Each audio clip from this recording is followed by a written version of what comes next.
Case ਦੀ ਜਿਹੜੀ preparation ਆ ਉਹ ਕਿੱਦਾਂ ਹੋਣੀ ਚਾਹੀਦੀ, ਕਿਹੜੀ ਚੀਜ਼ਾਂ ਦੇ ਉੱਤੇ ਜਿਹੜਾ ਉਹ ਖਾਸ ਧਿਆਨ ਜਿਹੜਾ ਉਹ ਰੱਖਣ ਦੀ ਜ਼ਰੂਰਤ ਹੁੰਦੀ? ਸੋ ਸਭ ਤੋਂ ਵੱਡੀ ਜਿਹੜੀ ਪ੍ਰੋਬਲਮ ਇੱਕ ਇਹ ਆ ਕਿ ਹੁਣ ਕਈ ਬੰਦੇ ਆ ਉਹ ਕਹਿੰਦੇ ਕਿ ਨਿਆਇਸ਼ ਦੇ ਸੱਦਾ ਪੱਤਰ ਆਇਆ, ਮੇਰੇ ਸੱਜਣ ਮਿੱਤਰ ਨੇ ਕਿਹਾ ਨਾ ਜਾ, ਤੈਨੂੰ ਫੜ ਲੈਣਾ। ਉਹ ਕੋਆਪਰੇਟ ਨਹੀਂ ਕਰਦੇ ਵਕੀਲ ਦੇ ਨਾਲ ਵੀ, ਤੇ ਕੋਈ ਗੱਲਬਾਤ ਨਹੀਂ ਮੰਨਦੇ ਕਿ ਆਈਸ ਦੇ ਨਹੀਂ ਜਾਣਾ, ਇਮੀਗ੍ਰੇਸ਼ਨ ਕੋਰਟ ਦੇ ਨਹੀਂ ਜਾਣਾ। ਕਈ ਬੰਦੇ ਅੜੀ ਪਾ ਲੈਂਦੇ ਆ ਕਿ ਪਤਾ ਨਹੀਂ ਤਰੀਕ ਅੱਗੇ ਕਰਾ ਕੇ ਦੇਵੇ ਵਕੀਲ ਦੇ ਹੱਥ ਆ ਕਿ ਹੁਣ ਮੇਰਾ ਤਰੀਕ ਲੜਨ ਦਾ ਮੂਡ ਨਹੀਂ ਹੈਗਾ, ਮੈਂ ਹੁਣ ਨਹੀਂ ਲੜਨੀ, ਮੈਂ 2 ਸਾਲ ਬਾਅਦ ਲੜਨੀ ਆ। ਸੋ ਉਹ ਚੱਕਰ ਦੇ ਵਿੱਚ ਕੀ ਹੈ ਕਿ ਆਪਣਾ ਟਾਈਮ ਖਰਾਬ ਜਿਹੜਾ ਕਰ ਲੈਂਦੇ ਆ। ਤੇ ਜਿਹੜੇ ਜੱਜ ਵਗੈਰਾ ਹੈਗੇ ਨੇ ਉਹ ਹੁਣ ਕਈ ਜਿਹੜੇ ਹੈਗੇ ਉਹ ਮੈਡੀਕਲ ਲਾ ਕੇ ਆਪਣੀ ਮੋਸ਼ਨ ਟੂ ਅੱਗੇ ਕੰਟੀਨਿਊ ਵਗੈਰਾ ਪਾਉਂਦੇ ਨੇ। ਐਂਡ ਆਫ ਦਾ ਡੇ ਜਿਹੜੇ ਜੱਜ ਸੀਗੇ ਉਹ ਹੋਰ ਖਿੱਚ ਜਾਂਦੇ ਨੇ ਕਿ ਇਹ ਕੀ ਕਰਦੇ ਆ, ਹੈ ਨਾ, ਕਿ ਕਦੀ ਡਾਕਟਰ ਦੀ ਲੈਟਰ ਲਾਤੀ, ਇੱਧਰ ਉੱਧਰ ਕਰਤਾ। ਸੋ ਜਿਹੜੇ ਜੱਜ ਹੈਗੇ ਨੇ, ਕੋਰਟ ਹੈਗੇ ਨੇ, ਉਹ ਬੇਸਿਕਲੀ ਇਹ ਤੁਹਾਨੂੰ ਤਰੀਕ ਦਿੱਤੀ ਹੈ, ਤੁਹਾਨੂੰ ਉਹਦੇ ਉੱਤੇ ਜਾਣਾ ਹੀ ਪੈਣਾ ਹੈਗਾ, ਅਨਲੈਸ ਕਿਸੇ ਕੋਲ ਬਹੁਤ ਜ਼ਿਆਦਾ ਕੋਈ ਸਟਰੋਂਗ ਰੀਜ਼ਨ ਹੈਗਾ। ਤੇ ਜਾਂ ਫਿਰ ਜੱਜ ਨੂੰ ਕੋਈ ਕੰਮ ਪੈ ਗਿਆ, ਸਰਕਾਰੀ ਵਕੀਲ ਨੂੰ ਕੋਈ ਕੰਮ ਪੈ ਗਿਆ ਕਿ ਕੁਦਰਤੀ ਉਹਨਾਂ ਨੇ ਤਰੀਕਾਂ ਜਿਹੜੀਆਂ ਪੋਸਟਪੋਨ ਜੇ ਕਰਨੀਆਂ ਹੀ ਸੀਗੀਆਂ, ਤੇ ਕਈ ਵਾਰੀ ਤਰੀਕਾਂ ਅੱਗੇ ਹੋ ਜਾਂਦੀਆਂ। ਅਕਸਰ ਤਰੀਕਾਂ ਨਹੀਂ ਅੱਗੇ, ਕਈ ਵਾਰੀ ਆਪ ਹੀ ਰੋਲ ਆਫ ਹੋ ਜਾਂਦੀਆਂ। ਕੋਈ ਨਾ ਕੋਈ ਉਹਨਾਂ ਨੂੰ ਕੰਮ ਪਿਆ ਰਹਿੰਦਾ, ਤੇ ਜੱਜਾਂ ਦੀ ਕਈ ਵਾਰੀ ਹੋਰ ਕੰਮਾਂ 'ਚ ਜਿਹੜੇ ਬਿਜ਼ੀ ਹੁੰਦੇ ਨੇ। ਸੋ ਇਹਦੇ ਵਿੱਚ ਜਿਹੜਾ ਬੰਦਾ ਲੂਜ਼ ਕਰਦਾ ਉਹੀ ਕਰਦਾ ਜਿਹੜਾ ਕੇਸ ਤੇ ਧਿਆਨ ਨਹੀਂ ਦਿੰਦਾ, ਆਪਣੇ ਡਾਕੂਮੈਂਟ ਵਗੈਰਾ ਟਾਈਮ ਸਿਰ ਸਬਮਿਟ ਨਹੀਂ ਕਰਾਉਂਦਾ, ਵਕੀਲ ਦੇ ਨਾਲ ਕੋਆਪਰੇਟ ਨਹੀਂ ਕਰਦਾ। ਇਹਦੇ ਵਿੱਚ ਹੁਣ ਜਿਹੜੀ ਇੱਕ ਮੇਨ ਮੁੱਦਾ ਇਹ ਵੀ ਹੈਗਾ ਕਿ ਕਈ ਵਾਰੀ ਮੈਂਟੈਲਿਟੀ ਵੀ ਹੁੰਦੀ ਕਿ ਪੈਸੇ ਪੂਸੇ ਬਟੋਰ ਕੇ ਬੰਦਾ ਇੱਧਰ ਉੱਧਰ ਹੋ ਜਾਵੇ, ਕੇਸ ਲੜਨਾ ਨਾ ਪਵੇ। ਤੇ ਇਹ ਮਤਲਬ ਤੁਹਾਨੂੰ ਰਿਐਲਿਟੀ ਵਾਲੀ ਸੋਚ ਵੀ ਦੱਸਦਾ ਪਿਆ ਕਿ ਕਈ ਜਿਹੜੇ ਹੈਗੇ ਉਹ ਕੇਸ ਕੂਸ ਤੇ ਫੋਕਸ ਨਹੀਂ ਕਰਦੇ ਹੈਗੇ, ਨਾ ਹੀ ਕਰਨ ਆਏ ਹੈਗੇ ਆ। ਸੋ ਇਹ ਹੈ ਕਿ ਜਿਹੜੇ ਹੁਣ ਆਹ ਚੀਜ਼ਾਂ ਜਿਹੜੀਆਂ ਹੈਗੀਆਂ, ਬਾਕੀ ਇੰਟਰਨੈਟ ਵਗੈਰਾ ਤੇ ਵੀ ਤੁਸੀਂ ਦੇਖਦੇ ਆ ਕਿ ਵਿੱਚ ਪੈਰਾਲੀਗਲ ਬੁਰੇ ਲਾ ਲਓ ਕਿ ਕਈ ਤਰ੍ਹਾਂ ਦੀ ਗਲਤ ਗਾਈਡੈਂਸ ਵੀ ਹੁੰਦੀ ਆ। ਹਵੇਲੀ ਕਈ ਵਾਰੀ ਬੰਦੇ ਨੂੰ ਪੁੱਠੀ ਸਲਾਹ ਦਿੰਦੇ ਕਿ ਨਾ ਕਰ, ਇੱਦਾਂ ਨਾ ਕਰ, ਉੱਦਾਂ ਨਾ ਕਰ। ਸੋ ਐਂਡ ਆਫ ਦਾ ਡੇ ਜਿਹੜੀ ਹੀਅਰਿੰਗ ਡੇਟ ਸੈੱਟ ਹੈਗੀ ਆ, ਉਹ ਤੇ ਕੇਸ ਜਿਹੜਾ ਲੜਨਾ ਹੀ ਪੈਂਦਾ। ਕੋਰਟ ਨੇ ਡੈਡਲਾਈਨਾਂ ਰੱਖੀਆਂ ਹੁੰਦੀਆਂ ਕਿ 30 ਦਿਨ ਪਹਿਲਾਂ ਜਮ੍ਹਾਂ ਕਰਾਣੇ ਆ, ਕਈ ਵਾਰੀ ਉਸ ਤੋਂ ਪਹਿਲਾਂ ਵੀ ਜਿਹੜਾ ਸੀਗਾ ਉਹ ਕਹਿ। ਸੋ ਉਹ ਸਾਰੇ ਦੇ ਵਿੱਚ ਕੀ ਹੈਗਾ ਕਿ ਉਹ ਬੰਦੇ ਦਾ ਨੁਕਸਾਨ ਹੁੰਦਾ ਜਿਹੜਾ ਆਹੀ ਉਮੀਦ ਲਾ ਕੇ ਬਹਿੰਦਾ ਕਿ ਤਰੀਕ ਅੱਗੇ ਹੋ ਜਾਣੀ ਆ ਜਾਂ ਮੈਨੂੰ ਲੜਨਾ ਨਾ ਪਵੇ, ਇਹ ਜੱਜ ਦਾ ਤਾਂ ਗ੍ਰਾਂਟ ਰੇਟ ਹੈ ਨਹੀਂ ਗਾ, ਮੈਂ ਕਿਉਂ ਜਾਵਾਂ ਇਹਦੇ ਮੂਹਰੇ। ਤੇ ਅਲਟੀਮੇਟਲੀ ਜਿਹੜਾ ਬੰਦਾ ਸਕਸੈਸਫੁਲ ਹੁੰਦਾ ਉਹੀ ਹੈ ਕਿ ਆਪਣੇ ਕੇਸ ਨੂੰ ਪੂਰੀ ਸਹੀ ਤਰ੍ਹਾਂ 100% ਤਿਆਰੀ ਕਰੇ, ਡਾਕੂਮੈਂਟ ਵਗੈਰਾ ਆਪਣੇ ਜਿਹੜੇ ਸਾਰੇ ਕਰੇ, ਵਕੀਲ ਆਪਣੇ ਨਾਲ ਕੋਆਪਰੇਟ ਕਰੋ, ਕੇਸ ਆਪਣਾ ਸਹੀ ਪ੍ਰੈਜ਼ੈਂਟ ਕਰੋ, ਭਾਵੇਂ ਜੱਜ ਗ੍ਰਾਂਟ ਕਰੇ ਭਾਵੇਂ ਡਿਨਾਈ ਕਰੇ। ਤੇ ਫਿਰ ਜੇ ਡਿਨਾਈ ਕਰਦਾ, ਧੱਕਾ ਕਰਦਾ ਤੁਹਾਡੇ ਨਾਲ, ਤਾਂ ਤੁਸੀਂ ਉਹਨੂੰ ਅਪੀਲ ਕਰ ਸਕਦੇ ਆ। ਅਪੀਲ ਦਾ ਮਤਲਬ ਹੀ ਜਿਹੜਾ ਇਹ ਹੁੰਦਾ ਸਾਰਾ। ਸੋ ਕੇਸ ਦੀ ਤਿਆਰੀ ਦਾ ਸਭ ਤੋਂ ਪਹਿਲਾ ਸਟੈਪ ਤਾਂ ਇਹ ਹੈਗਾ ਕਿ ਆਪਣੇ ਵਕੀਲ ਨਾਲ ਕੋਆਪਰੇਟ ਕਰੋ, ਟਾਈਮ ਸਿਰ ਜਿਹੜਾ ਡਾਕੂਮੈਂਟੇਸ਼ਨ ਦੀ ਕੋਆਪਰੇਟ ਕਰੋ, ਪੇਮੈਂਟਸ ਦੀ ਕੋਆਪਰੇਟ ਕਰੋ, ਹਰੇਕ ਲੈਵਲ ਤੋਂ, ਹੈ ਨਾ, ਕਿਉਂਕਿ 2 ਵੇ ਸਟਰੀਟ ਜਿਹੜੀ ਇੱਕ ਹੁੰਦੀ ਹੈ। ਤੇ ਉਹ ਕਈ ਵਾਰੀ ਇੱਦਾਂ ਹੁੰਦਾ ਕਿ ਵਕੀਲ ਪਿੱਛੇ ਭੱਜਦਾ ਮਰ ਜਾਂਦਾ ਕਿ ਭਾਈ ਕਰ ਲਾ। ਬੰਦਾ ਕਈ ਵਾਰੀ ਫੋਨ ਨਹੀਂ ਚੱਕਦਾ, ਕਈ ਵਾਰੀ ਘਰ ਐਡਰੈਸ ਚੇਂਜ ਕੀਤਾ ਹੁੰਦਾ, ਲੈਟਰਾਂ ਰਿਟਰਨ ਆ ਜਾਂਦੀਆਂ ਕਿ ਮਤਲਬ ਬੰਦੇ ਨੂੰ ਪਤਾ ਹੀ ਨਹੀਂ ਕੋਈ ਕੇਸ ਨਾਲ ਕੋਈ ਲੈਣ ਦੇਣ ਨਹੀਂ, ਜਿਹੜਾ ਇੱਦਾਂ ਦੀ ਗੱਲ ਕਈ ਵਾਰੀ ਜਿਹੜੀ ਹੁੰਦੀ ਹੈ। ਸੋ ਸਭ ਤੋਂ ਵੱਡੀ ਪ੍ਰੋਬਲਮ ਇਹੀ ਆ ਕਿ ਹੁਣ ਇਹਦੇ ਵਿੱਚ ਆਪਾਂ ਜੇ ਗੱਲ ਕਰੀਏ, ਹੈ ਨਾ, ਕਈ ਤਰ੍ਹਾਂ over a period of time ਕਈ ਤਰ੍ਹਾਂ ਦੇ ਲੋਕ ਆਏ, ਕਿ ਡੋਂਕੀ ਲਾ ਕੇ ਵੀ ਆਏ, ਕਿ ਡਾਇਰੈਕਟ ਫਲਾਈਟਾਂ 'ਤੇ ਵੀ ਆਏ ਆ, ਠੀਕ ਹੈ, ਕਈ ਮਿਹਨਤ ਮਸ਼ੱਕਤ ਕਰਨ ਵਾਲੇ ਵੀ ਆਏ ਆ, ਕਿ ਟੇਢੇ ਬੰਦੇ ਵੀ ਆਏ ਆ, ਠੀਕ ਹੈ, ਕਈ ਲਾਡਲੇ ਬੰਦੇ ਵੀ ਆਏ ਆ। ਸੋ ਜਿਹੜਾ ਮਿਕਸ ਜਿਹਾ ਹੈਗਾ ਸਾਰਾ, ਮਤਲਬ ਕਿ ਸਾਰੀ ਕਮਿਊਨਿਟੀ 'ਤੇ ਜਿਹੜਾ ਪ੍ਰਭਾਵ ਜਿਹੜਾ ਪਾਉਂਦਾ। ਅਤੇ ਅਲਟੀਮੇਟਲੀ ਜਿਹੜੇ ਜੱਜ ਆ ਉਹ ਵੀ ਜੇ ਮਾੜੇ ਕੇਸ ਦੇਖਦੇ ਆ ਤਾਂ ਉਹਨਾਂ ਦਾ ਰਵੱਈਆ ਵੀ ਜਿਹੜਾ ਸਾਰੀ ਕਮਿਊਨਿਟੀ ਦੇ ਵੱਲ ਵੀ ਉਸੇ ਹਿਸਾਬ ਨਾਲ ਉਹ ਜਿਹੜੇ ਦੇਖਦੇ ਆ। ਅਤੇ ਬਾਕੀ ਤੁਹਾਨੂੰ ਅੱਜ ਕੱਲ੍ਹ ਪਤਾ ਲੱਗ ਹੀ ਜਾਂਦਾ ਇੰਟਰਨੈਟ 'ਤੇ ਕਿ ਇਮੀਗ੍ਰੇਸ਼ਨ ਜਿਹੜੀ ਕਿਹੜੇ ਪਾਸੇ ਨੂੰ ਤੁਰੀ ਹੈ ਨਾ, ਲੋਕਾਂ ਦੇ ਮਰਜ਼ੀ ਆ। ਅਤੇ ਹੁਣ ਆਹ ਸਾਰੇ ਕਲਾਈਮੇਟ ਦੇ ਵਿੱਚ ਤੁਸੀਂ ਦੇਖ ਲਓ ਕਿ ਆਪਣੇ ਮਤਲਬ ਇਹ ਤਾਂ ਚਲੋ ਕਈ ਲੋਕ ਵੀਡੀਓ ਨਹੀਂ ਵੀ ਪਾਉਂਦੇ ਆ, ਪਰ ਜਿੰਨੇ ਜਿਹੜੇ ਪਾਉਂਦੇ ਆ ਅਤੇ ਆਪਣੇ ਆਫਿਸ ਦੇ ਵਿੱਚ ਤੁਹਾਨੂੰ ਦਿਖ ਜਾਣਾ ਕਿ ਸਿਐਟਲ ਦੇ ਵਿੱਚ, ਸੈਨ ਫਰਾਂਸਿਸਕੋ ਦੇ ਵਿੱਚ, ਆਪਣਾ ਲਾਸ ਐਂਜਲਸ। ਸੋ ਇਹ ਕੋਰਟਸ ਦੇ ਵਿੱਚ ਸਾਨੂੰ ਜਿਹੜੀ ਸਕਸੈਸ ਜਿਹੜੀ ਐਡੀ ਮਤਲਬ ਕਿ ਮੁਸ਼ਕਿਲਾਂ ਹੋਣ ਦੇ ਬਾਅਦ ਵੀ ਤੁਸੀਂ ਦੇਖ ਲਓ ਕਿ ਸਕਸੈਸ ਜਿਹੜੀ ਮਿਲ ਜਾਂਦੀ ਹੈ ਜੇ ਬੰਦਾ ਪੂਰਾ ਸਹੀ ਤਰ੍ਹਾਂ ਆਪਣਾ ਕਰੇ। ਅਤੇ ਆਪਣਾ ਕੰਮ ਇਹਦੇ ਵਿੱਚ ਇਹੀ ਹੈ ਕਿ ਉਹ ਕਹਿੰਦੇ ਕਿ it's not over until it's over, ਕਿ ਜਦ ਤੱਕ ਖਤਮ ਨਹੀਂ ਹੋ ਜਾਂਦਾ ਨਾ, ਬੰਦੇ ਨੂੰ ਫਾਈਟ ਜਿਹੜੀ ਕਰਨੀ ਚਾਹੀਦੀ ਹੈ। ਅਤੇ ਉਹਦੇ ਰਾਹੀਂ ਵੀ ਕਈ ਵਾਰੀ ਸੁਨੇਹਾ ਵੀ ਦੇਣ ਦਾ ਕੋਸ਼ਿਸ਼ ਕੀਤਾ, ਚਲੋ ਟਿਕਟੋਕ 'ਤੇ ਵੀ ਇਨਕਰੇਜ ਕਰੀਦਾ ਬੰਦਿਆਂ ਨੂੰ ਕਿ ਭਾਈ ਪਹਿਲਾਂ ਹੀ ਨਾ ਤੁਸੀਂ ਹਾਰ ਮੰਨਿਆ ਕਰੋ, ਠੀਕ ਹੈ। ਅਤੇ ਜਿਹੜੇ ਤੁਸੀਂ ਕਹਿੰਦੇ ਆ ਕਿ 2022 ਵਾਲੇ 21 ਵਾਲੇ ਟਾਈਮ ਸੀਗੇ ਉਹ ਚੱਲ ਗਏ, ਉਹ ਨਹੀਂ ਹੁਣ ਹੈਗੇ। ਜੇ ਉਹ ਰਿਐਲਿਟੀ ਦੇ ਵਿੱਚ ਫਸੇ, ਉਹ 'ਚ ਤੁਸੀਂ ਫਸੇ ਹੋਏ ਹੋ, ਉਹਦੀ ਇਲੂਜ਼ਨ ਦੇ ਵਿੱਚ ਉੱਦਾਂ ਰਹਿਣਾ। ਤੁਹਾਨੂੰ ਪਤਾ ਹੋਣਾ ਚਾਹੀਦਾ ਕਿ ਸਰਕਾਰ ਜਿਹੜੀ ਬਦਲ ਗਈ, ਉਹਨਾਂ ਦਾ ਸਟੈਂਸ ਜਿਹੜਾ ਟੋਟਲੀ ਵੱਖਰਾ ਹੈਗਾ। ਹੁਣ ਇਹ ਸਿਰਫ ਅਮਰੀਕਾ ਦੀ ਗੱਲ ਨਹੀਂ, ਯੂਰਪ ਹਰ ਜਗ੍ਹਾ ਜਿਹੜੀ ਸੀਗੀ ਇਮੀਗ੍ਰੇਸ਼ਨ ਜਿਹੜੀ ਰਿਸਟ੍ਰਿਕਟ ਉਹ ਕਰ ਰਹੇ ਆ ਅਸਾਈਲਮ ਸੀਕਰਾਂ ਵਾਸਤੇ। ਅਤੇ ਮਤਲਬ ਇਹ ਹੈ ਕਿ ਜਿਹੜੀ ਜ਼ਿੰਮੇਵਾਰੀ ਹੈ ਤੁਹਾਡੀ, ਕੇਸ ਤੁਸੀਂ ਪ੍ਰੂਵ ਕਰਨਾ ਹੁੰਦਾ, ਉਹ ਵੱਧ ਗਈ ਹੈ ਜ਼ਿੰਮੇਵਾਰੀ। ਉਹ ਤੁਸੀਂ ਜ਼ਿੰਮੇਵਾਰੀ ਆਪਣੀ ਪੂਰੀ ਕਰਨੀ ਆ, ਜਿੰਨਾ ਆਪਣੇ ਵਕੀਲ ਨਾਲ ਕੋਆਪਰੇਟ ਕਰੋਗੇ, ਜਿੰਨੇ ਡਾਕੂਮੈਂਟ ਦਓਗੇ, ਜਿੰਨੀ ਇਨਫੋਰਮੇਸ਼ਨ ਦਓਗੇ, ਉਹਨਾਂ ਕੇਸ ਵਧੀਆ ਬਣੂਗਾ। ਤੁਸੀਂ ਬ੍ਰੇਕਾਂ ਖਿੱਚੋਗੇ, ਵਕੀਲ ਦੀਆਂ ਵੀ ਬ੍ਰੇਕਾਂ ਉੱਥੇ ਹੀ ਖੜੀਆਂ ਵਾ, ਠੀਕ ਹੈ, ਜੋ ਤੁਸੀਂ ਦੱਸੋਗੇ ਉਹੀ ਅੱਗੇ ਜਾ ਸਕਦਾ, ਨਹੀਂ ਤਾਂ ਨਹੀਂ ਜਾ ਸਕਦਾ ਹੈਗਾ। ਸੋ ਉਹ ਚੀਜ਼ ਨੂੰ ਤੁਸੀਂ ਸਮਝੋ। ਸੋ ਜੋ ਜਿਹੜਾ ਹੈਗਾ ਟਾਈਮ ਸਿਰ ਉਹ ਜਿਹੜਾ ਕਰੋ।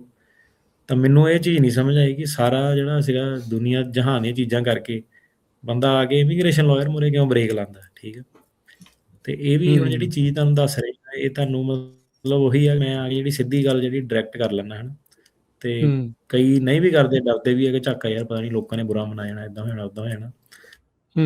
ਸੋ ਇਹ ਵੀ ਨਾ ਤੁਸੀਂ ਸਾਰੇ ਸਾਡੇ, ਠੀਕ ਹੈ। ਤੇ ਜਦੋਂ ਬੋਲਣ ਦਾ ਟਾਈਮ ਆਉਂਦਾ ਉਦੋਂ ਹੀ ਆਪਾਂ ਬੋਲੀਦਾ, ਉਹ ਵੀ ਇੱਦਾਂ ਕਿ ਹੁਣ ਜਿੱਦਾਂ ਜੇ ਕਿਸੇ ਦਾ ਕੇਸ ਪਾਸ ਹੁੰਦਾ ਉਹਦੀ ਐਗਜ਼ਾਮਪਲ ਦੇ ਕੇ ਕਿ ਆਹ ਦੇਖਾ ਵੀ ਬੰਦਾ ਤੇਰੇ ਨਾਲ ਦਾ ਹੀ ਸੀਗਾ, ਠੀਕ ਆ, ਆਹ ਵਾਲਾ ਸਟ੍ਰਿਕਟ ਕੋਰਟ ਸੀਗਾ, ਇਹਦੇ ਵਿੱਚ ਜਾ ਕੇ ਇਹਦਾ ਕੇਸ ਜਿਹੜਾ ਸੀਗਾ ਗ੍ਰਾਂਟ ਹੋਇਆ। ਤੇ ਉਹਦੇ ਨਾਲ ਇਹ ਹੈ ਕਿ ਬੰਦਾ ਉਹਨੂੰ ਦੇਖ ਕੇ ਹੌਸਲਾ ਕਈ ਵਾਰੀ ਲੈ ਲੈਂਦਾ, ਨਹੀਂ ਤਾਂ ਕਈ ਵਾਰੀ ਪੁੱਠੀ ਸਲਾਹ ਜਿਹੜੀ ਸੱਜਣ ਮਿੱਤਰਾਂ ਦੀ ਆ ਉਹ ਬੰਦੇ ਨੂੰ ਜਿਹੜਾ ਮਾਰਦੀ। ਇਹ ਪਹਿਲਾਂ ਚੀਜ਼ਾਂ ਜਿਹੜੀਆਂ ਚੱਲਦੀਆਂ ਸੀਗੀਆਂ ਜਦੋਂ ਇਕੋਨਮੀ ਸਹੀ ਸੀਗੀ, ਤੇ ਇਹ ਹੁਣ ਜਿਹੜੀਆਂ ਸਲਾਹਾਂ ਵਾ ਇਹ ਆਊਟਡੇਟਡ ਹੋ ਗਈਆਂ, ਇਹਨਾਂ ਨੂੰ ਕੱਖ ਨਹੀਂ ਪਤਾ ਕਿਹਨੂੰ ਹੈਗਾ ਜਿਹੜਾ ਕੇਸ ਕੋਰਟ ਦੇ ਵਿੱਚ ਜਾਂਦਾ, ਠੀਕ ਹੈ, ਜਿਹੜਾ ਵਕੀਲ ਕਟਾਉਂਦਾ ਹੈਗਾ। ਤੇ ਬਾਕੀ ਤੁਸੀਂ ਹੁਣ ਆਪ ਹੀ ਹਿਸਾਬ ਲਾ ਲਓ, ਠੀਕ ਹੈ। ਨਹੀਂ ਗੱਲਾਂ ਬਾਤਾਂ ਵਾਲੇ ਤਾਂ ਕਈ ਸੀਗੇ, ਠੀਕ ਹੈ, ਕਈ ਆ ਕੇ ਹੁਣ ਤੁਹਾਡੇ ਮੂਹਰੇ ਹੀ ਹੋਣਾ ਸਾਰਾ ਕੁਝ। ਕੀ ਦੇਖੋ ਐਂਡ ਆਫ ਦਾ ਡੇ ਕੌਣ ਜਿਹੜਾ ਸੀਗਾ ਐਂਡ ਜਿਹੜੀ ਚੀਜ਼ ਨੂੰ ਲੈ ਕੇ ਜਾ ਸਕਦਾ ਜਾਂ ਨਹੀਂ ਲੈ ਕੇ ਜਾ ਸਕਦਾ। ਤੇ ਸਿੰਪਲ ਮੈਸੇਜ ਇਹ ਹੈ ਕਿ ਟਾਈਮ ਸਰ ਜਿਹੜਾ ਸੀਗਾ ਡਾਕੂਮੈਂਟ ਵਗੈਰਾ ਕੇਸ ਤੇ ਕੰਮ ਕਰੋ। ਜੋ ਵੀ ਤੁਹਾਡੇ ਕੇਸ ਮੈਨੇਜਰ ਵਕੀਲ ਵਗੈਰਾ ਹੈਗਾ ਉਹਨਾਂ ਨਾਲ ਕੋਆਪਰੇਟ ਕਰੋ। ਤੁਹਾਡੇ ਫਾਇਦੇ ਦੀ ਗੱਲ ਆ ਉਹਦੇ ਵਿੱਚ, ਤੁਸੀਂ ਨਹੀਂ ਕਰੋਗੇ ਤੁਹਾਡਾ ਨੁਕਸਾਨ। ਐਂਡ ਆਫ ਦਾ ਜੇ ਤਰੀਕ ਪਈ ਉੱਤੇ ਵਕੀਲ ਨੂੰ ਜਾਣਾ ਹੀ ਪੈਣਾ। ਤੁਸੀਂ ਨਹੀਂ ਡਾਕੂਮੈਂਟ ਦੋਗੇ ਤਾਂ ਤੁਸੀਂ ਇਹੀ ਭੁਲੇਖੇ 'ਚ ਕਿ ਨਹੀਂ ਅੱਗੇ ਹੋ ਜਾਣੀ ਤਰੀਕ। ਐਂਡ ਆਫ ਦਾ ਡੇ ਜਿਹੜਾ ਸੀਗਾ ਜੱਜ ਨੇ ਰਿਕਾਰਡ ਕਲੋਜ਼ ਕਰ ਦੇਣਾ, ਉਹਨੇ ਨਵਾਂ ਡਾਕੂਮੈਂਟ ਕੋਈ ਜਮ੍ਹਾਂ ਨਹੀਂ ਕਰਾਉਣ ਦੇਣਾ। ਤੇ ਫਿਰ ਜਿਹੜੇ ਘੱਟ ਡਾਕੂਮੈਂਟ ਉਹਦੇ ਬੇਸ ਤੇ ਤੁਹਾਡੇ ਕੇਸ ਦਾ ਫੈਸਲਾ ਹੋਊਗਾ। ਤੇ ਅਪੀਲ ਦੇ ਵਿੱਚ ਜਾ ਕੇ ਵੀ ਫਿਰ ਅਪੀਲ ਵਾਲਾ ਜਿਹੜਾ ਕੋਰਟ ਹੈਗਾ ਉਹੀ ਕਹੂਗੇ ਕਿ ਜੱਜ ਦੇ ਸਾਹਮਣੇ ਜੋ ਸੀਗਾ ਉਹਨੇ ਉਹ ਚੀਜ਼ ਤੇ ਫੈਸਲਾ ਜਿਹੜਾ ਕਰਤਾ। ਤੇ ਤੁਹਾਡੇ ਕੋਲ ਇਹਦੇ ਵਿੱਚ ਇੱਕੋ ਹੀ ਜਿਹੜਾ ਚਾਂਸ ਜਿਹੜਾ ਹੁੰਦਾ ਇਮੀਗ੍ਰੇਸ਼ਨ ਜੱਜ ਮੂਹਰੇ, ਸੋ ਉਹਨੂੰ ਖਰਾਬ ਨਾ ਆਪਣੇ ਨੂੰ ਕਰਿਆ ਕਰੋ। ਜੀ ਬਿਲਕੁਲ। ਸੋ ਜੱਜ ਨੇ ਤਾਂ ਫੈਸਲਾ ਐਵੀਡੈਂਸ ਦੇ ਆਧਾਰ ਦੇ ਉੱਤੇ ਹੀ ਕਰਨਾ, ਜੋ ਡਾਕੂਮੈਂਟ ਉਹਨਾਂ ਦੇ ਕੋਲ ਆ, ਕਿਹੜੀਆਂ ਚੀਜ਼ਾਂ ਜਿਹੜੀਆਂ ਹੁੰਦੀਆਂ ਆ, ਉਹਦੇ ਹਿਸਾਬ ਨਾਲ ਫਿਰ ਜਿਹੜਾ ਉਹ ਸੁਣਾਉਣਾ। ਫਿਰ ਬੰਦਾ ਬਾਅਦ 'ਚ ਕਹਿੰਦਾ ਵੀ ਇੱਦਾਂ ਆ ਉੱਦਾਂ ਆ। ਬਹੁਤ ਵਾਰੀ ਜਿਹੜੇ ਆ ਕਈ ਕਹਿੰਦੇ ਵੀ ਲੌਜਿਸਟਿਕਸ ਦੀ ਪ੍ਰੋਬਲਮ ਆ ਜਾਂਦੀ। ਕੀ ਵਾਕਈ ਇਸ ਚੀਜ਼ ਦੇ ਵਿੱਚ ਕੋਈ ਰਿਐਲਿਟੀ ਹੁੰਦੀ ਆ ਵੀ ਲੌਜਿਸਟਿਕਸ ਦੀ ਕੋਈ ਲੌਜਿਸਟਿਕਸ ਦੀ ਪ੍ਰੋਬਲਮ ਨਹੀਂ ਆਉਂਦੀ ਹੈਗੀ। ਜਿਹੜਾ ਬੰਦਾ 2022 'ਚ ਵੀ ਆਇਆ ਨਾ, ਜਦੋਂ ਸਾਰਾ ਕੁਝ ਵਾਰੇ ਨਹੀਂ ਆ ਰਹੇ ਹੈਗੇ ਹਰੇਕ ਬੰਦੇ ਦੇ, ਉਹ ਬੰਦੇ ਨੇ ਉੱਥੇ ਬ੍ਰੇਕਾਂ ਲਾਈਆਂ ਹੋਈਆਂ ਉਦੋਂ ਦੀਆਂ। 2022 ਵਾਲਾ ਹੁਣ 2025 ਆ ਗਿਆ, 26 ਆ ਗਿਆ। ਲੌਜਿਸਟਿਕਸ ਤਾਂ ਸਾਰਿਆਂ ਨੂੰ ਕਲੀਅਰ ਕਰਨੇ ਪੈਂਦੇ ਆ, ਠੀਕ ਹੈ। ਲੌਜਿਸਟਿਕਸ ਕਿਹੜੇ ਬੰਦੇ ਨੂੰ ਨਹੀਂ ਸੋਲਵ ਕਰਨੇ ਪੈਂਦੇ, ਹਰੇਕ ਬੰਦਾ ਲੌਜਿਸਟਿਕ ਦੇ ਹਿਸਾਬ ਨਾਲ ਚੱਲਦਾ। ਸੋ ਬਹਾਨੇਬਾਜ਼ੀ ਵੀ ਕਈ ਵਾਰੀ ਵਿੱਚ ਜਿਹੜੀ ਹੋ ਜਾਂਦੀ ਹੈ, ਠੀਕ ਹੈ ਕਿ ਨਹੀਂ। ਇਹ ਬੰਦੇ ਨੇ ਆਪਣੀ ਰਿਸਪੋਂਸੀਬਲ ਜਿਹੜੇ ਕੰਮ ਆ ਉਹ ਰਿਸਪੋਂਸੀਬਿਲਿਟੀ ਨਹੀਂ ਹੋਣੇ, ਅਦਰਵਾਈਜ਼ ਉਹ ਕੰਮ ਨਹੀਂ ਹੁੰਦੇ। ਸੋ ਜਿਹੜੇ ਕੋਰਟ ਕਚਹਿਰੀ ਵਾਲੇ ਮਸਲੇ ਆ, ਰਿਸਪੋਂਸੀਬਿਲਿਟੀ, ਜੇ ਬੰਦਾ ਸੀਰੀਅਸ ਨਹੀਂ ਹੈਗਾ ਕੁਝ ਨਹੀਂ ਹੋ ਸਕਦਾ। ਜੇ ਬੰਦਾ ਸੀਰੀਅਸ ਨਹੀਂ ਹੈਗਾ ਉਹਦੇ ਨਾਲ ਅਗਲਾ ਬੰਦਾ ਕਿਉਂ ਸੀਰੀਅਸ ਹੋ ਕੇ ਡੀਲ ਕਰੂਗਾ ਜੇ ਬੰਦਾ ਹੀ ਉਹ। ਹੁਣ ਕਈ ਵਾਰੀ ਬੰਦੇ ਨੇ ਪਹਿਲੇ ਕਹੀ ਜਾਣਾ ਕਿ ਨਹੀਂ ਮੈਂ ਜੱਜ ਦੀ ਤਰੀਕ ਨਹੀਂ ਲੜਨੀ, ਮੇਰਾ ਅੱਗੇ ਕਰ, ਮੇਰਾ ਇੱਦਾਂ ਕਰ, ਉੱਦਾਂ ਕਰ। ਉਹ ਵਕੀਲ ਇੱਕ ਦੋ ਵਾਰੀ ਸਮਝਾ ਨਹੀਂ ਹੋਣਾ, ਦੇਖ ਤੇਰੀ ਮੋਸ਼ਨ ਟੂ ਕੰਟੀਨਿਊ ਡਿਨਾਈ ਕਰਤੀ ਆ। ਹੁਣ ਕਈ ਵਾਰੀ ਬੰਦੇ ਨੇ ਫੇਰ ਵੀ ਬ੍ਰੇਕਾਂ ਲਾਈਆਂ ਹੁੰਦੀਆਂ ਉੱਥੇ। ਉਹ 'ਚ ਹੁਣ ਕੀ ਕਰ ਸਕਦਾ, ਕੋਈ ਧੱਕੇ ਨਾਲ ਤਾਂ ਨਹੀਂ ਕਿਸੇ ਤੋਂ ਕੰਮ ਕਰਾ ਸਕਦੇ ਤੁਸੀਂ ਕਿ ਭਾਈ ਤੂੰ ਆਪਣੇ ਕੇਸ ਨੂੰ ਆ ਕੇ ਬਣਾਇਆ, ਠੀਕ ਹੈ। ਵਕੀਲ ਹੁਣ 1 2 3 ਵਾਰੀ ਬੇਬੀ ਸਿਟ ਤਾਂ ਨਹੀਂ ਬੰਦਾ ਕਰ ਸਕਦਾ। ਵਾਰੀ ਉਹ ਵੀ ਚੀਜ਼ ਹੈਗੀ ਨੇ ਜਿਹੜੇ ਹੁਣ ਕੋਈ ਬਾਹਲੇ ਬੋਲੇ ਕੰਮ ਕੀਤਾ ਨਹੀਂ ਹੁੰਦਾ ਤੇ ਕੇਸ ਕੂ ਜਿਹੜਾ ਹੋਇਆ ਕਈਆਂ ਨੂੰ ਨਹੀਂ ਪੱਕਾ ਜਿਹੜਾ ਹੁੰਦਾ ਕਿ ਉਹਨਾਂ ਨੂੰ ਐਂ ਲੱਗਦਾ ਕਿ ਨਹੀਂ ਕੁਝ ਨਹੀਂ ਹੋਣਾ, ਜੱਜ ਨੇ ਕੁਝ ਨਹੀਂ ਕਹਿਣਾ। ਤੇ ਕਈ ਜਿਹੜੇ ਹੁੰਦੇ ਉਹ ਕਾਫੀ ਸੀਰੀਅਸ ਹੁੰਦੇ, ਉਹ ਸਮਝਦੇ ਆ ਕਿ ਜਿਹੜੇ ਜੱਜ ਹੈਗੇ ਆ ਸਟ੍ਰਿਕਟ ਹੈਗੇ, ਅੱਜ ਦਾ ਮਾਹੌਲ ਜਿਹੜਾ ਕੀ ਹੈਗਾ। ਤੇ ਐਂਡ ਆਫ ਦਾ ਡੇ ਇਹ ਹੈਗਾ ਕਿ ਤਰੀਕ ਜੇ ਤੁਹਾਡੀ ਪਈ ਆ, ਤੁਸੀਂ ਡਾਕੂਮੈਂਟ ਜਮ੍ਹਾਂ ਕਰਾਉਂਦੇ ਤੁਸੀਂ ਉਹਨੂੰ ਮਿਸ ਕਰ ਦਿੰਦੇ ਆ, ਰਿਸਕ ਲੈ ਰਹੇ ਆ ਫਿਰ ਬਹੁਤ ਵੱਡਾ, ਤੇ ਤੁਹਾਡੇ ਅਗੇਂਸਟ ਉਹ ਚੀਜ਼ ਜਿਹੜੀ ਜਾ ਸਕਦੀ ਹੈ। ਕਿਹੜੇ ਡਾਕੂਮੈਂਟਸ ਤੁਸੀਂ ਦੇਖਦੇ ਆ ਵੀ ਜ਼ਿਆਦਾ ਉਹਦੇ ਵਿੱਚ ਅਣਗਹਿਲੀ ਹੁੰਦੀ ਆ ਜਾਂ ਉਹ ਮਿਸ ਜਿਹੜੇ ਹੁੰਦੇ ਆ, ਉਹ ਕਿਹੜੇ ਡਾਕੂਮੈਂਟਸ ਦੇ ਉੱਤੇ ਫੋਕਸ ਜਿਹੜਾ ਉਹ ਹੁੰਦਾ ਹੈ ਜ਼ਿਆਦਾ? ਸੋ ਪਹਿਲੀ ਤਾਂ ਇਹੀ ਗੱਲ ਹੈਗੀ ਕਿ ਬੰਦੇ ਨੇ ਕਰਨਾ ਵੀ ਹੈਗਾ ਕੇਸ ਆਪਣਾ ਕਿ ਨਹੀਂ ਕਰਨਾ ਹੈਗਾ, ਉਹ ਚੀਜ਼ ਤਾਂ ਤੁਹਾਡੀ ਉਹ ਵੀ ਮਤਲਬ ਦੇਖਣ ਨੂੰ ਮਿਲ ਜਾਂਦੀ ਹੈ। ਕਈ ਵਾਰੀ ਬੰਦਾ ਪਤਾ ਨਹੀਂ ਮੈਨੂੰ ਕੋਰਟ 'ਚ ਫੜ ਲੈਣਾ, ਮੈਨੂੰ ਉਹਨੇ ਕਿਹਾ ਸੀ ਤੂੰ ਨਾ ਜਾ ਕੋਰਟ ਦੇ ਵਿੱਚ। ਕੇਸ ਕਰਨਾ ਹੈਗਾ ਕਿ ਨਹੀਂ ਕਰਨਾ, ਪਹਿਲੀ ਤਾਂ ਉੱਤੇ ਫਾਈਟ ਆ। ਕੇਸ ਕਰਨਾ ਕਿ ਨਹੀਂ ਕਰਨਾ, ਵਕੀਲ ਨੂੰ ਫੀਸ ਦੇਣੀ ਕਿ ਨਹੀਂ ਦੇਣੀ, ਕੇਸ ਸਿਰੇ ਚੜ੍ਹਨਾ ਕਿ ਨਹੀਂ ਚੜ੍ਹਨਾ। ਤੇ ਬਾਕੀ ਤੁਹਾਡੇ ਮੂਹਰੇ ਹੀ ਆ ਕ੍ਰੈਡਿਟ ਕਾਰਡ, ਆਹ ਲੋਡ ਕਈ ਚੀਜ਼ਾਂ ਤੁਹਾਨੂੰ ਆ ਜਾਣੀਆਂ ਇਹਦੇ ਵਿੱਚ, ਤੁਸੀਂ ਆਪ ਪਾ ਕੇ ਦੇ ਸਕਦੇ ਆ, ਠੀਕ ਹੈ। ਤੁਹਾਨੂੰ ਪਤਾ ਹੀ ਆ ਸਾਰਿਆਂ ਨੂੰ ਕਿੱਦਾਂ ਕਿ ਕੇਸ ਕਿਹੜਾ ਲੜਨਾ ਚਾਹੁੰਦਾ ਤੇ ਕਿਹੜਾ ਵੇਚ ਵੱਟਣ ਵਾਲਾ ਵਾ। ਸੋ ਉਹ ਚੀਜ਼ ਦਾ ਇੱਕ ਕਾਫੀ ਜ਼ਿਆਦਾ ਪ੍ਰੋਬਲਮ ਜਿਹੜੀ ਸੀਗੀ ਆਈ, ਤੇ ਆਈ ਥਿੰਕ ਉਹਦਾ ਰੀਜ਼ਨ ਇਹੀ ਸੀਗਾ ਕਿ ਕੌਨਫੀਡੈਂਸ ਜਿਹੜਾ ਸੀਗਾ ਲੋਕਾਂ ਨੂੰ ਕਿ ਨਹੀਂ ਕੇਸ ਪਾਸ ਹੋਣੇ ਹੀ ਨਹੀਂ ਹੈਗੇ। ਤੇ ਉਹਦੇ ਕਰਕੇ ਜਿਹੜਾ ਸੀਗਾ ਸੁਣੀ ਸੁਣਾਈ ਦੇ ਵਿੱਚ ਕਾਫੀ ਲੋਕੀ ਜਿਹੜੇ ਐਕਟ ਕਰਦੇ ਆ। ਤੇ ਹੁਣ ਸਾਡਾ ਕੰਮ ਇਹ ਹੈ ਕਿ ਉਹਨੂੰ ਆ ਕੇ ਦੱਸਣਾ ਗਾ ਦੇ ਆ ਇਹਦਾ ਪਾਸ ਹੋ ਗਿਆ, ਆ ਉਹਦਾ ਪਾਸ ਹੋ ਗਿਆ, ਕਿ ਤੁਸੀਂ ਆਪਣਾ ਫੈਸਲਾ ਜਿਹੜਾ ਆਪ ਲੈਣਾ, ਠੀਕ ਆ। ਲਾਈ ਲੱਗੇ ਨਹੀਂ ਠੀਕ ਕਿਸੇ ਹੈ। ਦੇ ਬਣਨਾ। ਹੁਣ ਜਿਹਨਾਂ ਦੇ ਨਹੀਂ ਹੋਇਆ ਤੁਸੀਂ ਇਹ ਵੀ ਦੇਖਣਾ ਕਿ ਇਹਦਾ ਕੌਣ ਸੀਗਾ ਵਕੀਲ, ਇਹਦਾ ਪੈਰਾਲੀਗਲ ਕੌਣ ਸੀਗਾ, ਇਹਨੇ ਕੇਸ ਦੇ ਵਿੱਚ ਕੀ ਕਿਹਾ, ਇਹਦੇ ਸੱਟ ਕਿੰਨੀ ਲੱਗੀ ਸੀ। ਉਹ ਸਾਰੇ ਫੈਕਟਰ ਜਿਹੜੇ ਆਉਂਦੇ ਆ। ਸੋ ਹਰੇਕ ਬੰਦੇ ਦਾ ਆਪਣਾ ਆਪਣਾ ਯੂਨੀਕ ਕੇਸ ਹੈਗਾ। ਤੇ ਉਹ ਚੀਜ਼ ਇੱਕ ਤਾਂ ਪਹਿਲਾਂ ਇਹੀ ਹੈ ਕਿ ਬੰਦੇ ਨੇ ਲੜਨਾ ਵੀ ਕੇਸ ਕਿ ਨਹੀਂ ਲੜਨਾ, ਉਹ ਚੀਜ਼ ਚਲੋ ਬੰਦੇ ਦੀ ਆਪਣੀ ਸਲਾਹ ਹੋ ਜਾਂਦੀ ਆ। ਪਰ ਮੰਨ ਲਓ ਹੁਣ ਬੰਦੇ ਨੇ ਜੇ ਲੜਨਾ, ਹੁਣ ਉਹਨੇ ਕਿੱਦਾਂ ਲੜਨਾ ਗਿਆ, ਉਹਨੇ ਕੋਆਪਰੇਟ ਕਰਕੇ ਵਕੀਲ ਨਾਲ ਲੜਨਾ ਕਿ ਉਹਨੇ ਉਹੀ ਜਿਹੜੀ ਚਿੰਦੀ ਵਾਲਾ ਕੰਮ ਜਿਹੜਾ ਹੁੰਦਾ, ਠੀਕ ਹੈ, ਫਿਨਿਸ਼ ਲਾਈਨ ਤੱਕ ਜਾਣਾ ਕਿ ਨਹੀਂ ਜਾਣਾ, ਕਿ ਪਤਾ ਨਹੀਂ ਵਕੀਲ ਨੇ ਅੱਗੇ ਪਿੱਛੇ ਘੁੰਮਣਾ ਬੰਦੇ ਦੇ, ਬੰਦਾ ਡਿਸਾਈਡ ਕਰੂਗਾ ਕਿ ਹੁਣ ਮੇਰਾ ਮੂਡ ਬਣ ਗਿਆ ਅੱਜ ਡਾਕੂਮੈਂਟ ਜਮ੍ਹਾਂ ਕਰਾਂ। ਜੱਜ ਨੇ ਡੈਡਲਾਈਨ ਰੱਖੀ ਹੁੰਦੀ ਹੈ, ਠੀਕ ਹੈ, ਉਹ ਡੈਡਲਾਈਨ ਦੇ ਵਿੱਚ ਫਿਰ ਵਕੀਲ ਨੇ ਆਪਣੀ ਡੈਡਲਾਈਨ ਰੱਖੀ ਹੁੰਦੀ ਹੈ, ਆਹ ਡੇਟ ਤੱਕ ਮੈਨੂੰ ਡਾਕੂਮੈਂਟ ਚਾਹੀਦੇ ਆ ਤਾਂ ਕਿ ਟੀਮ ਦੇ ਨਾਲ ਪੂਰਾ ਪ੍ਰਿਪੇਅਰ ਹੋ ਕੇ ਕੰਮ ਅੱਗੇ ਜਿਹੜਾ ਪੇਸ਼ ਹੋ ਸਕੇ। ਸੋ ਡੈਡਲਾਈਨ ਨੂੰ ਨਾ ਤੁਸੀਂ ਬਲੋ ਅਪ ਕਰੋ। ਸੋ ਪਹਿਲੀ ਚੀਜ਼ ਉਹ ਹੈ। ਦੂਸਰੀ ਚੀਜ਼ ਜਿਹੜੀ ਆਪਾਂ ਇਹਦੇ ਵਿੱਚ ਦੇਖਦੇ ਹਾਂ ਕਿ ਜਿਹੜੇ ਕੋਰਟ ਸਿਸਟਮ ਦੇ ਵਿੱਚ ਹੈਗੇ, ਸਭ ਤੋਂ ਵੱਡੀ ਉਹਨਾਂ ਨੂੰ ਪ੍ਰੋਬਲਮ ਇਹ ਹੈਗੀ ਆ ਕਿ ਜਿਹੜੇ ਮੈਡੀਕਲ ਦੇ ਡਾਕੂਮੈਂਟੇਸ਼ਨ ਹੁੰਦੇ ਆ, ਉਹ ਇਹ ਦੇਖਣਾ ਚਾਹੁੰਦੇ ਆ ਕਿ ਇਹ ਜੈਨੂਇਨ, ਇਹ ਫਰਾਡ ਹੈਗੇ ਆ। ਜੈਨੂਇਨ ਕਿਹੜੇ ਹੁੰਦੇ ਆ ਡਾਕੂਮੈਂਟ, ਜਿਹੜੇ ਹਸਪਤਾਲਾਂ ਦੇ ਵਿੱਚੋਂ, ਡਾਕਟਰ ਦੇ ਵਿੱਚੋਂ ਉਹਨਾਂ ਨੇ ਆਪਣੀ ਲੈਂਗੁਏਜ ਆਪ ਖੁਦ ਜਿਹੜੇ ਲਿਖੇ ਸੀ, ਜਿਹੜਾ ਕੰਟੈਂਪਰੇਨੀਅਸ ਰੈਕੋਰਡ ਜਿਹੜੇ ਰਜਿਸਟਰ 'ਚ ਐਂਟਰੀਆਂ ਹੁੰਦੀਆਂ ਉਹਨਾਂ ਦੇ ਵਿੱਚ ਨਾਮ ਹੈਗਾ ਕਿ ਨਹੀਂ ਹੈਗਾ, ਡਾਕਟਰ ਆਪਣਾ ਐਫੀਡੇਵਿਟ ਲਾ ਰਿਹਾ ਕਿ ਨਹੀਂ ਲਾ ਰਿਹਾ, ਲਾਇਸੈਂਸ ਨੰਬਰ ਲਗਾ ਰਿਹਾ ਕਿ ਨਹੀਂ ਲਗਾ ਰਿਹਾ।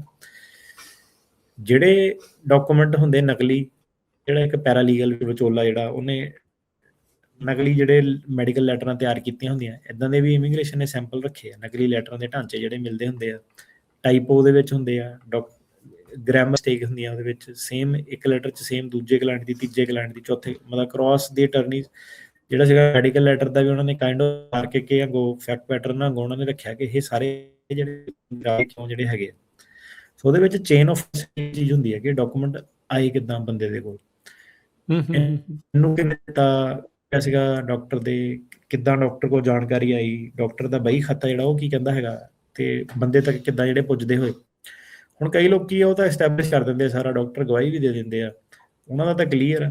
ਹੁਣ ਕਈ ਜਿਹੜੇ ਉਹਦੇ ਵਿੱਚ ਉਹ ਹੈਗੇ ਆਰਕੇ ਪੈਕਟ ਦੇ ਵਿੱਚ ਆਪਾਂ ਜਦੋਂ ਦੇਖਦੇ ਉਹਨਾਂ ਨੇ 50 ਕੁ ਸੈਂਪਲ ਜਿਹੜੇ ਸੀਗੇ ਅਲੱਗ-ਅਲੱਗ ਹਸਪਤਾਲਾਂ ਦੇ ਡਿਫਰੈਂਟ ਕੇਸਾਂ 'ਚ ਰੱਖੇ ਸੀਗੇ, ਸਾਰਿਆਂ ਦੀਆਂ ਸੇਮ ਦਵਾਈਆਂ, ਸੇਮ ਲੈਂਗੁਏਜ, ਹਰੇਕ ਚੀਜ਼ ਸੇਮ ਫਾਰਮੈਟ ਜਿਹੜੀ ਸੀਗੀ, ਜਿੱਥੋਂ ਦੇਖ ਕੇ ਪਤਾ ਲੱਗਦਾ ਕਿ ਇਹ ਜਿਹੜੇ ਡਾਕੂਮੈਂਟ ਆ ਇਹ ਫਰਜ਼ੀ ਆ। ਤੇ ਹਸਪਤਾਲ ਵੀ ਜਿੱਦਾਂ 2-3 ਜਿਹੜੇ ਚੁਰਮੇ ਜਿਹੜੇ ਹੁੰਦੇ ਆ, ਲੋਗੋ ਵੀ ਕਈ ਵਾਰੀ ਉਹਨਾਂ ਦੇ ਜਿਹੜੇ ਸੀਗੇ ਉਹ ਵੀ ਐਂ ਲੱਗਦਾ ਕਿ ਕਿਸੇ ਫੋਟੋਸ਼ਾਪ ਕਰਕੇ ਕੀਤੇ ਆ। ਜਾਂ ਕਈ ਵਾਰੀ ਸਾਈਕੈਟ੍ਰਿਕ ਹਸਪੀਟਲ ਹੁੰਦਾ, ਉਹਦੇ ਵਿੱਚ ਬੰਦਾ ਕਹਿੰਦਾ ਮੈਂ ਜਿਹੜਾ ਟਾਂਕਿਆਂ ਲਵਾਏ ਸੀਗੇ, ਜ਼ਖਮਾਂ ਦਾ ਇਲਾਜ ਕਰਾਇਆ ਸੀਗਾ, ਜਾਂ ਨਰਸਿੰਗ ਹੋਮ ਜਿੱਥੇ ਬੱਚੇ ਹੁੰਦੇ ਆ ਉੱਥੇ ਕਿ ਮੇਰੀ ਟ੍ਰੀਟਮੈਂਟ ਹੋਈ ਆ। ਸੋ ਇਹਨਾਂ ਦੇ ਕਈ ਵਾਰੀ ਜਿਹੜੇ ਚੀਜ਼ਾਂ ਸਰਕਾਰੀ ਵਕੀਲ ਜਿਹੜਾ ਰੇਜ਼ ਕਰਦਾ ਕਿ ਇਹ ਡਾਕੂਮੈਂਟ ਜਿਹੜੇ ਹੈਗੇ ਆ ਇਹ ਆ ਕਿੱਥੋਂ ਰਹੇ ਆ, ਕਿ ਇਹ ਜੈਨੂਇਨ ਹੈਗੇ ਕਿ ਨਹੀਂ ਹੈਗੇ। ਸੋ ਉਹ ਚੀਜ਼ ਦਾ ਜਿਹੜਾ ਇੱਕ ਬੜਾ ਵੱਡਾ ਫੈਕਟਰ ਜਿਹੜਾ ਇੱਕ ਆਪਾਂ ਦੇਖ ਰਹੇ ਹਾਂ ਕੋਰਟਸ ਦੇ ਵਿੱਚ, ਜਿਹੜਾ ਹੁਣ ਅੱਜ ਕੱਲ੍ਹ ਮੁੱਦਾ ਜਿਹੜਾ ਉੱਠਿਆ ਹੋਇਆ ਇੰਡੀਅਨ ਕੇਸਾਂ ਨੂੰ ਲੈ ਕੇ ਖਾਸ ਕਰਕੇ, ਉਹ ਮੈਡੀਕਲ ਡਾਕੂਮੈਂਟ ਦਾ ਜਿਹੜਾ ਹੈਗਾ। ਹੁਣ ਚੀਜ਼ ਕੀ ਸੀਗੀ ਰਾਜਕਰਨ ਜੀ, ਪਹਿਲਾਂ ਜਿਹੜੀ ਆਹੀ ਚੀਜ਼ ਕਰਦੇ ਸੀਗੇ ਨਾ, ਕਈ ਬੰਦਿਆਂ ਨੂੰ ਬੜੀ ਜ਼ਿਆਦਾ ਅੱਗ ਲੱਗਦੀ ਸੀ ਕਿ ਯਾਰ ਇਹ ਪਤਾ ਨਹੀਂ ਗੱਲ ਵੀ ਕਿਉਂ ਕਰੀ ਜਾ ਰਹੇ ਆ ਇਸ ਚੀਜ਼ ਦੇ ਬਾਰੇ, ਇੱਦਾਂ ਦੀ ਗੱਲ ਕਿਉਂ ਬੋਲਦੇ ਆ। ਹੁਣ ਫਰਕ ਬਸ ਇਹ ਪਿਆ ਕਿ ਲੋਕੀ ਧਿਆਨ ਨਾਲ ਸੁਣਨ ਲੱਗ ਪਏ ਆਪਾਂ ਨੂੰ ਕਿ ਯਾਰ ਇਹ ਬੰਦੇ ਪਹਿਲਾਂ ਵੀ ਇੱਦਾਂ ਹੀ ਕਹਿੰਦੇ ਸੀਗੇ, 4 ਸਾਲ ਪਹਿਲਾਂ ਵੀ ਜਿੱਦਾਂ ਹੀ ਕਹਿੰਦੇ ਸੀਗੇ, ਜਦੋਂ ਸਹੀ ਟਾਈਮ ਸੀਗਾ ਉਦੋਂ ਵੀ ਸੇਮ ਇਹਨਾਂ ਦੀ ਬੋਲਬਾਣੀ ਸੀਗੀ, ਜਦੋਂ ਹੋਣਾ ਉਦੋਂ ਵੀ ਸੇਮ ਬੋਲਬਾਣੀ ਹੈ ਨਾ। ਸੋ ਇਹ ਹੈ ਕਿ ਜਿਹੜੀ ਚੀਜ਼ ਸੀ ਤੁਹਾਡੇ ਮੂਹਰੇ ਉੱਦਾਂ ਹੀ ਜਿਹੜੀ ਲੈ ਕੇ ਦੱਸੀ ਦੀ ਹੈ, ਕਿੱਦਾਂ ਕਿ ਕੋਰਟ ਕਚਹਿਰੀ ਦੇ ਵਿੱਚ ਕੀ ਹੁੰਦਾ, ਠੀਕ ਹੈ। ਸੋ ਤੁਸੀਂ ਜਿਹੜਾ ਆਪਣੇ ਡਾਕੂਮੈਂਟ ਦਾ ਜਿਹੜਾ ਸਵਾਲ ਸੀਗਾ ਕਿ ਕਿਹੜੇ ਡਾਕੂਮੈਂਟ ਜਿਹੜੇ ਸਭ ਤੋਂ ਇੰਪੋਰਟੈਂਟ ਹੁੰਦੇ ਆ, ਸੋ ਮੈਡੀਕਲ ਡਾਕੂਮੈਂਟ ਦੇ ਵੱਲੋਂ ਬਹੁਤ ਜ਼ਿਆਦਾ ਫੋਕਸ ਕਰਦੇ ਆ, ਕੀ ਆ, ਕਿੱਦਾਂ, ਕਿੱਥੋਂ ਆਏ, ਕਿੰਨੇ ਭੇਜੇ, ਸਾਰੀ ਚੇਨ ਆਫ ਕਸਟਡੀ, ਵਟਸਐਪ ਸੀਗਾ, ਈਮੇਲ ਸੀਗੀ, ਕੀ ਸੀਗਾ, ਡਾਕਟਰ ਕਿਹੜਾ ਸੀਗਾ, ਫੋਨ ਨੰਬਰ, ਵੈਬਸਾਈਟ, ਸਾਰਾ ਡਾਕਟਰ ਦੀ ਗਵਾਹੀ ਵੀ ਉਹ ਕਈ ਵਾਰੀ ਜਿਹੜੀ ਮੰਗ ਲੈਂਦੇ, ਤੁਹਾਡੇ ਫੇਵਰ 'ਚ ਉਹ ਚੀਜ਼ ਜਾ ਸਕਦੀ ਹੈ। ਉਹ ਸਭ ਤੋਂ ਇੰਪੋਰਟੈਂਟ ਜਿਹੜੇ ਡਾਕੂਮੈਂਟ ਹੁੰਦੇ ਆ, ਫਿਡਲ ਪਾਉਂਦੇ ਆ, ਉਹਨਾਂ ਦੇ ਡਾਕੂਮੈਂਟ ਵੀ ਕਈ ਵਾਰੀ ਬੜੇ ਇੰਪੋਰਟੈਂਟ ਹੁੰਦੇ ਆ ਕਿ ਉਹਦੇ ਵਿੱਚ ਕੋਈ ਗਲਤ ਇਨਫੋਰਮੇਸ਼ਨ ਤਾਂ ਨਹੀਂ ਲਿਖਤੀ, ਕੋਈ ਗਲਤ ਸੱਟਾਂ ਤਾਂ ਨਹੀਂ ਲਿਖਤੀਆਂ, ਗਲਤ ਨਹੀਂ ਲਿਖਤੇ। ਸੋ ਇੱਦਾਂ ਦੀਆਂ ਜਿਹੜੀਆਂ ਚੀਜ਼ਾਂ ਹੁੰਦੀਆਂ ਉਹ ਜਿਹੜੀਆਂ ਕਾਫੀ ਜਿਹੜੀਆਂ ਤੁਸੀਂ ਕਹਿ ਲਓ ਕਿ ਕੋਰਟ ਦੇ ਵਿੱਚ ਜਿਹੜੀਆਂ ਮੈਟਰ ਜਿਹੜੀਆਂ ਕਰਦੀਆਂ।